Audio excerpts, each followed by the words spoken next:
আসসালামু আলাইকুম সবাইকে। আজকে আমি যে ভিডিওটা বানাচ্ছি সেটা একদমই একটা অপ্রত্যাশিত ভিডিও, একদম আওলা ঝাওলা একটা ভিডিও যাকে বলে।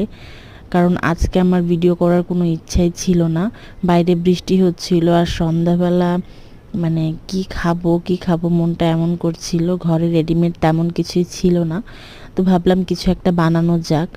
তারপরে আমি এখানে একটা ডো মেখে নিয়েছি, এখানে 2টা ডিম, তারপরে আমি আটা, চিনি আর নারকেল আর সম্ভবত আমার এখন মনে পড়ছে না একটু চালের গুঁড়া দিয়েছিলাম।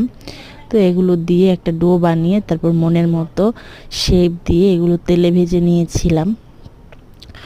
আসলে সন্ধ্যাবেলা কিছু না খেলে ভালোই লাগে না, আর বাইরে যেহেতু বৃষ্টি হচ্ছিল একটু ভাজা পোড়াও খেতে ইচ্ছে করছিল, তো সে কারণেই বানিয়েছি। আর ঝাল কিছু বানালে আমার ছেলেটা খেতে চায় না, তো ওর জন্য মনে করে আমি বানিয়েছি। আর এখানে আমি ঘরে গিয়েছিলাম, আমার ছেলেটা ভীষণ কান্না করছিল, তারপরে এসে দেখি পুড়ে গিয়েছে। তো যাই হোক, আজকে যেহেতু একটা র্যান্ডম ভিডিও বানিয়েছি তো সেই কারণে আর এগুলো কিছু স্কিপ করিনি। আর আমার ছেলেটা ভীষণ মজা করে খেয়েছে, আসলে দেখতে যেমনই হোক কিন্তু খেতে কিন্তু ভীষণ মজা হয়েছিল মাশাল্লাহ। আর ওর সাথে একটু মজা করছিলাম, এই তো এভাবেই আমাদের সন্ধ্যাটা কেটে গেছে।